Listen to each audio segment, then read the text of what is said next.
बड़े बड़े मुतकब्बर जालिम ते शोख मिजाजा वाले ते इज़राइल होराने जिस दम ओ गल विच संगल डाले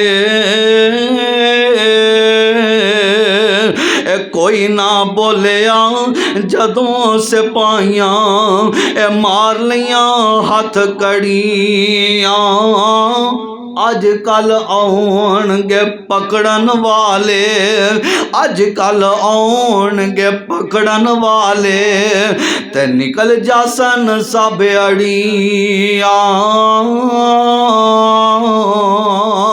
ते एक बड़ी प्यारी गल भी करदे ने ओए आ जा हुण दरवाजा ही खुला अजे मौका है अजे सा बाकी ने आ जा हुण दरवाजा ही खुला ते ना कर फखर दलेरी जो दिन गुजरन नेड़े नेड़े जो दिन गुजरन नेड़े नेड़े अजल तैयारी तेरी